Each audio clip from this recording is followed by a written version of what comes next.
क्या फ़ायदा फ़िक्र बेशो कम से होगा, हम क्या जो कोई काम हमसे होगा। जो कुछ भी हुआ हुआ करम से तेरे, और जो होगा तेरे करम से होगा। शमअ इल्म के परवानों, आज की इस बज़्म में आप सबका दिल की अमीर गहराइयों से इस्तक़बाल करता हूँ और खुशामदीद कहता हूँ। आदाब। आइए एक नए जोश और वलवले के साथ नई क्लास का आगाज़ करते हैं। कलम नोटबुक लेकर आप नया सबक सीखने के लिए ताज़ादम हो जाएं। अदब है। अदब की दो किस्में हैं, एक एहतराम है और दूसरा लिटरेचर के बारे में आता है, जैसे नसर और नज़्म। इसको दो हिस्सों में तकसीम किया जाता है, पहला है नस्र और दूसरा है नज़्म। बाल्फाज दीगर इनको नसरी अदब और शेरी अदब भी हम कह सकते हैं। असनाफ़ शायरी की एक शाख से मुताल्लिक़ मुझे कुछ अर्ज़ करना है। आइए आज हम आपको असनाफ़ शायरी कौन कौन सी हैं इसका यादा करवा देते हैं। हम नात, गज़ल, आज़ाद नज़्म, पाबंद नज़्म, मरसिया, आखिर में रुबाई, ये सारी शाखें शेरी अदब से ताल्लुक़ रखती हैं। कुछ सीखने की कोशिश करेंगे। अज़ीज़ तलबा, यहाँ पर चंद अशार हैं, आपको ये देखकर बताना है ये शायरी की किस सिन्फ़ से ताल्लुक़ रखते हैं। आवाज़ भी सुनिए और अल्फाज को भी देखिए।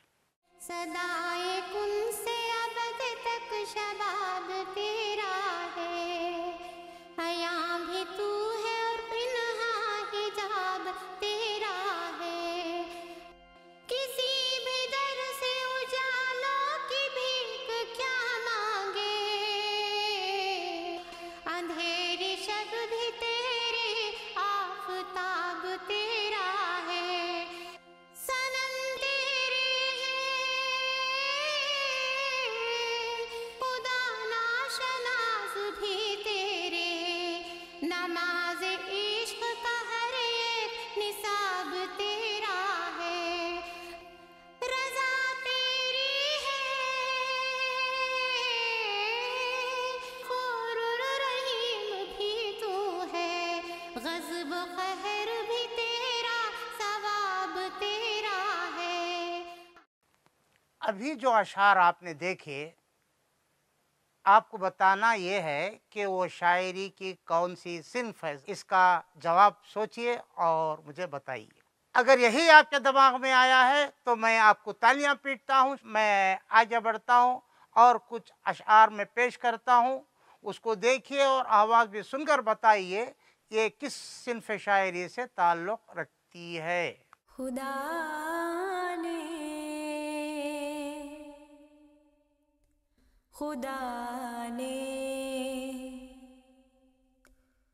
ज़मीं जब बनाई तो उस पर किसी मुल्क की सरहदों की लकीरें नहीं थी। किसी मुल्क की सरहदों की लकीरें नहीं थी। ये सारी ज़मीं एक ही मुल्क थी, ये सारी ज़मीं एक ही मुल्क थे। नस्ल आदम को आज़ादियाँ थी। नस्ल आदम को आजादियाँ थी, उफक से उफक तक। अभी जो अशार को आपने देखा और सुना वो शायरी के किस सिन्फ से ताल्लुक़ रखते हैं, आपको बताना है। जवाब सोच लिया है तो मैं यहाँ पर पेश कर रहा हूँ। आज़ाद नज़्म है तो सही जवाब है, क्योंकि इसमें मिसरे घट भी रहे हैं और बढ़ भी रहे हैं, जबकि पाबंद नज़्म में मिसरे एकसा होते हैं। इन अशार को देखिए।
शम्अ इल्म के परवानों, मुझे बताइए अभी जो अशआर आपने देखे और सुने हैं, शायरी की किस सिन्फ से वो अशआर ताल्लुक़ रखते हैं?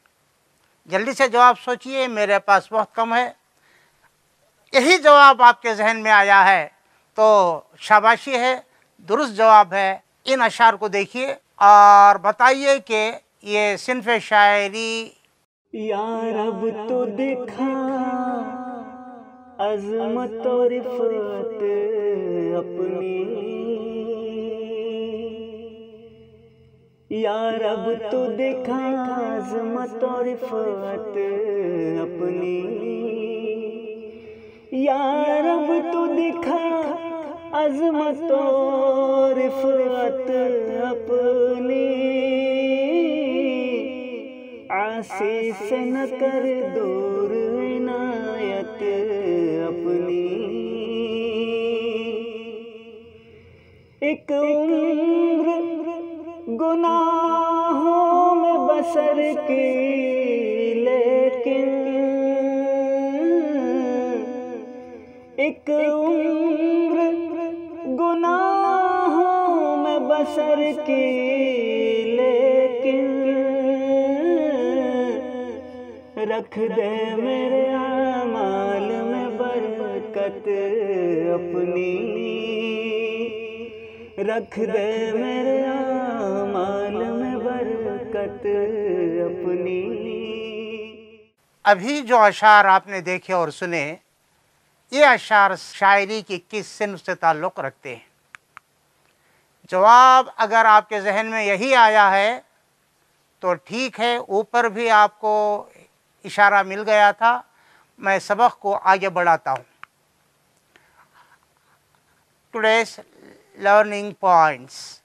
रुबाई की तारीफ़, नए अल्फाज के माने, तारुफ, शाद, अजीम आबादी, तलूक चंद महरूम, बेकल उत्साही, एजाज हसनी, रुबाइयत का मफ़हूम और मुख्तसर खुलासा, और पिछले पढ़े हुए 2 रुबाइयात का इयादा भी आज हम करेंगे। उसके बाद मश्क़ी और गैर मश्क़ी सरगर्मियाँ भी करेंगे। उसके बाद आपको एक होमवर्क भी दिया जाएगा। अज़ीज़ तलबा व तालिबात, रुबाइयात सिन्फ़ शायरी की एक अहम शाख है। आइए हम पहले इसकी तारीफ़ मालूम करते हैं। रुबाई 4 मिसरों वाली नज़्म को कहते ही रुबाई को 2 बैती भी कहा जाता है, क्योंकि इसमें 2 अशार होते हैं। लेकिन ये बात अच्छी तरह याद रखिए कि हर 4 मिसरों वाली नज़्म को रुबाई नहीं कहते। ख़ास बहर मखसूस वज़न में लिखी जाने वाली नज़्म ही को रुबाई कहा जाता है। रुबाई का पहला, दूसरा और चौथा मिसरा हम खाफिया व हम रदीफ़ होता है, तीसरा मिसरा खाफिया और रदीफ़ का पाबंद नहीं होता है। रुबाई के चौथे मिसरे में मज़मून का निचोड़ यानी खुलासा होता है, यानी चौथा मिसरा हासिल कलाम होता है। क्या होता है? चौथा मिसरा रुबाई का हासिल कलाम होता है। आम तौर पर रुबाई में अखलाक़ी, मजहबी, इस्लाही, समाजी और फ़लसफ़ियाना मज़ामीन बांधे जाते ही हम एक एक रुबाई इनसे मुताल्लिक़ बताएंगे। क्या फ़ायदा फ़िक्रे बेशो कम से होगा, हम क्या हैं जो काम हमसे होगा, जो कुछ भी हुआ हुआ करम से तेरे, जो कुछ भी हुआ हुआ करम से तेरे, और जो होगा तेरे करम से होगा। वहाँ पर जो रुबाई थी वो मज़हब के ताल्लुक़ से एक और रुबाई में आपको पेश कर रहा हूँ। ये अमजद हैदराबादी की लिखी हुई है। फिर एक मरतबा मैं इसको दोहराता हूँ, देखिए।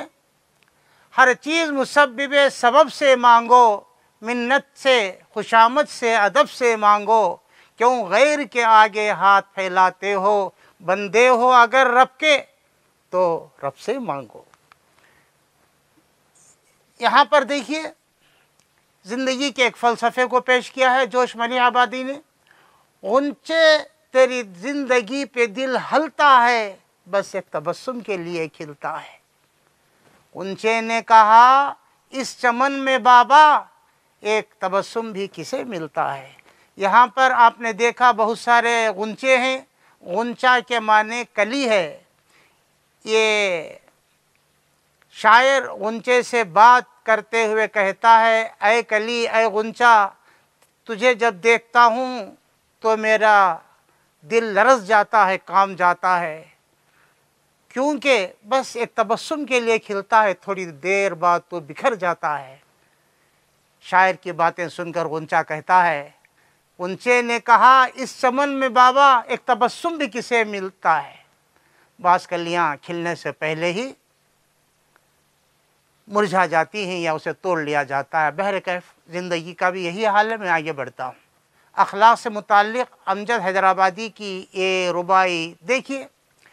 हम राह करम हुस्न अमल तुलता है, एहसान से बाबे लुत्फ़ हक़ खुलता है, हमदर्दी गैर में है अपना ही भला, कपड़ा धोने से हाथ भी धुलता है।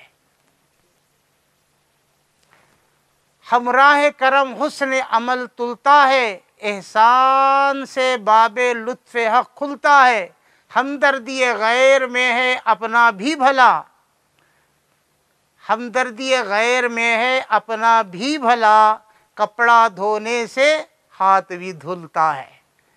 कितनी अच्छी बात कही है। हम दूसरों के साथ भलाई करेंगे, नेकी करेंगे, अच्छाई करेंगे तो पलट कर नेकी हमें वापस मिलती है। किसी को आपने कलम दिया है, कभी आपके पास कलम नहीं होगा तो वो पहल करेगा आपको कलम देने में। हमेशा अच्छाइयाँ और नेकियां करते रहना चाहिए। एक इस्लाही रुबाई भी मैंने पेश की है। गर जेब में ज़र नहीं तो राहत भी नहीं, बाजू में सकत नहीं, बाजू में सकत नहीं तो इज़्ज़त भी नहीं, गर इल्म नहीं तो ज़ोरो ज़र है बेकार, मज़हब जो नहीं तो आदमियत भी नहीं। ज़र, ताकत और इल्म के बाद सबसे अहम जो चीज़ हमें चाहिए वो मज़हब है। मज़हब है तो सब कुछ है, नहीं तो ये सारी चीज़ें बेकार है।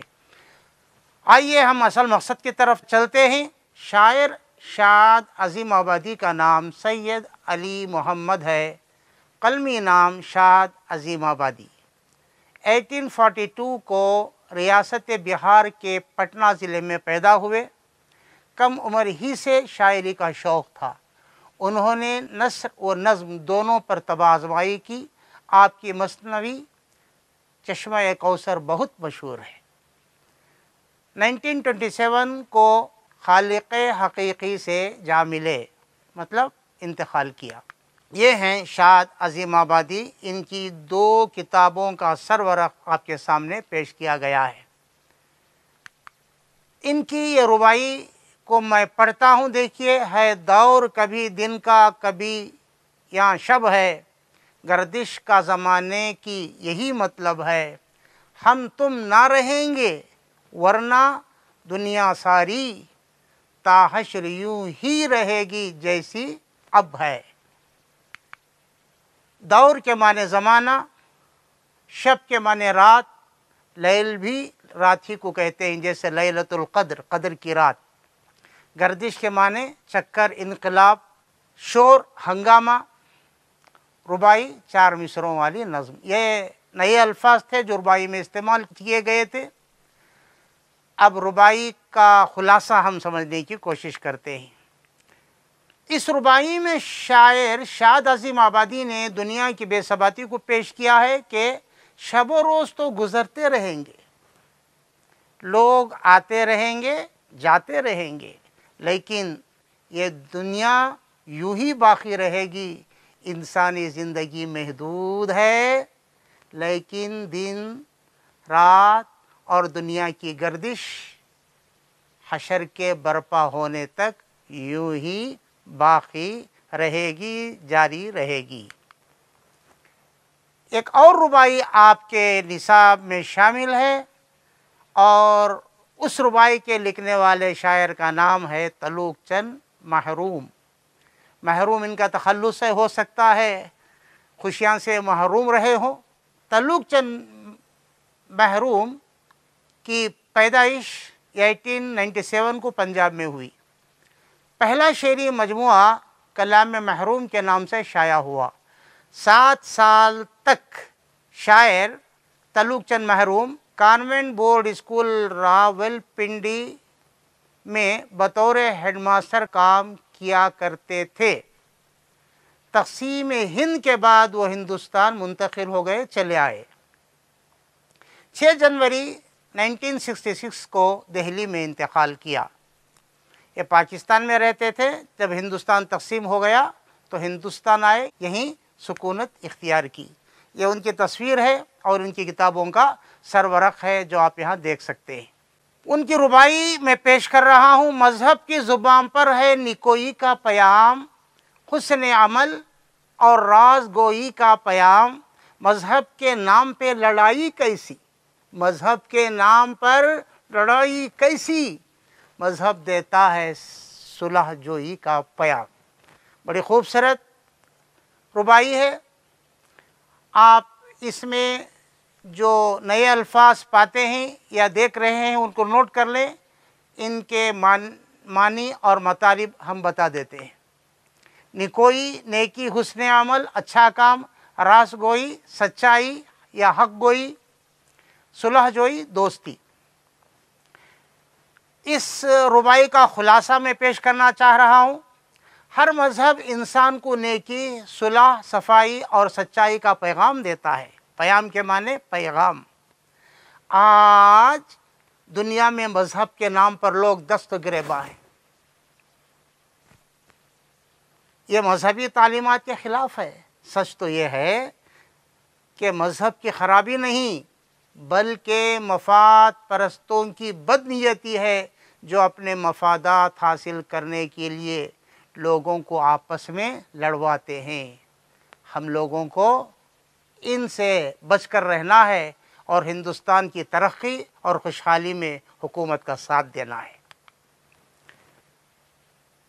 नया शायर बैकल उत्साही, इनका नाम लूदी मोहम्मद शफ़ी ख़ान है। हालांकि बाद जगह शफ़ी अली ख़ान भी लिखा हुआ है, लेकिन आपकी किताब में नाम लूदी मोहम्मद शफ़ी ख़ान लिखा हुआ है और ये तखल्लुस बैकल उत्साही करते थे। 1 जून 1928 को रियासत उत्तर प्रदेश के एक गांव में पैदा हुए। राज्यसभा के मेंबर बनने का शर्फ भी इन्हें हासिल है। शायरी की हर सिन्फ पर उन्होंने तबाह आजमाई की। क्या मतलब? हम भी लिखी, नात भी लिखे और गज़ल भी उन्होंने लिखी, बहुत सारे शायरी के असनाफ पर तबाह आजमाई की। 2016 को इंतकाल किया। इनकी रुबाई को देखते ही और उनमें जो नए अल्फाज आए हैं उसको समझने की हम कोशिश करते हैं। बेकल उत्साही। अब गैर जो एहसान की तमहीद करे है, तकदीर इसी बात की ताईद करे है, इफलास की आँखों से झलक जाएंगे आंसू, काहे को कोई तज़किरा ये ईद करे है। ये हैं बेकल उत्साही और उनकी ये किताब सरवरख आप देख सकते हैं।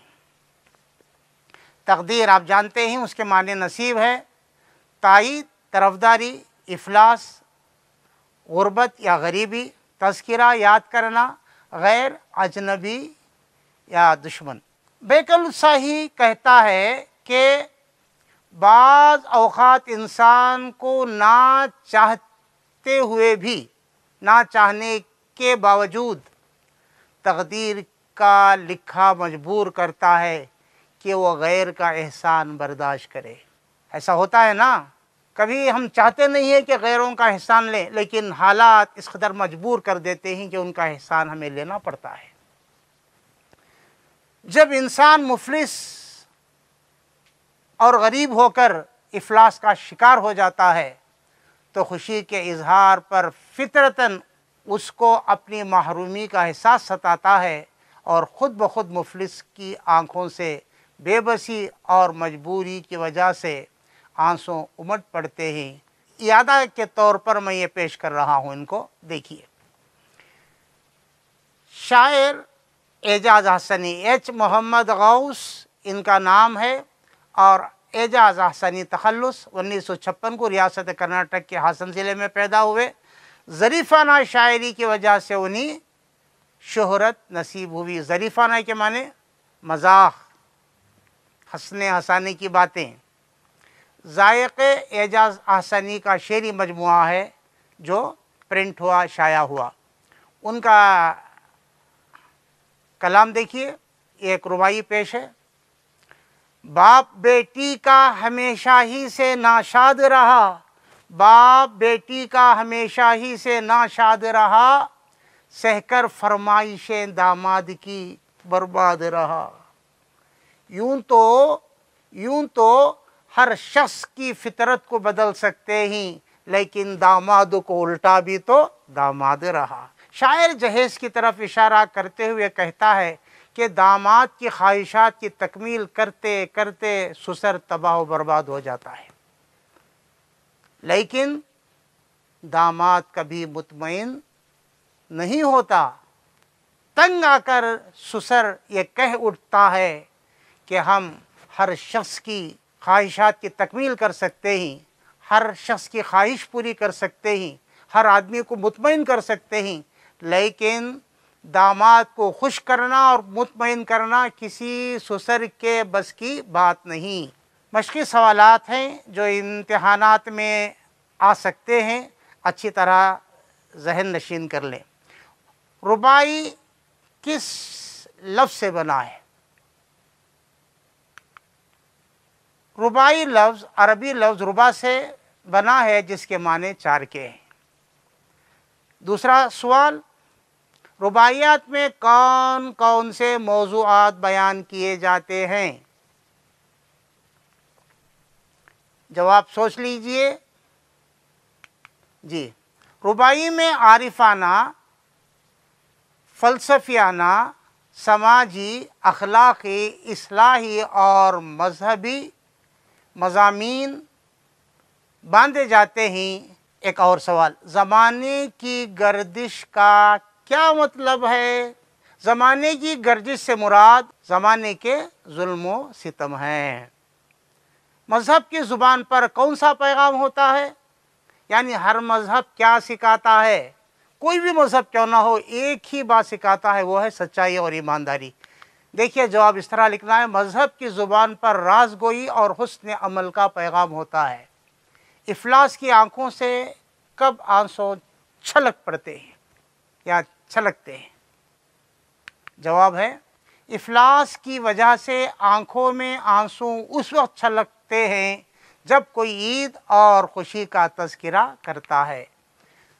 2 या 3 जुमलों में जवाब देना है आपको। ये मश्क़ी सवालात का हिस्सा है। अक्सर इम्तिहानात के पर्चे की ज़ीनत बनते हैं ये सवालात। शाद अज़ीम आबादी ने रुबाई में कौन सी हकीकत बयान की है? जवाब है, शायर अज़ीम आबादी ने इंसान और ज़माने की हकीकत को बयान किया है कि इंसान आते रहेंगे और जाते रहेंगे, लेकिन दुनिया यूं ही ता क़याम क़यामत अपनी जगह बाकी रहेगी। लोग बदल जाएंगे लेकिन ज़माना नहीं बदलेगा। दूसरा सवाल है, तलुक चंद महरूम रुबाई में किस बात का पैगाम दे रहा है? या तलुक चंद महरूम रुबाई में किस बात का पैगाम दिया है? तलुक चंद महरूम कहता है, आज इंसानियत और मज़हब के नाम पर लोग एक दूसरे से दस्तो गिरेबा हैं। ये कैसी बुरी बात है। हालांकि हर मज़हब सच्चाई, नेकी, सुलह, सफाई का पैगाम देता है, इसके बावजूद मज़हब के नाम पर हम एक दूसरे से लड़ रहे हैं। गैरों पर एहसान की तमहीद करना क्यों दुरुस्त नहीं? जवाब, गैरतमंद इंसान किसी का एहसान लेना गवारा नहीं करता, मगर तकदीर के हाथों मजबूर होकर इसे एहसान लेना पड़ता है, क्योंकि इंसान तकदीर के हाथों बेबस, लाचार और मजबूर है।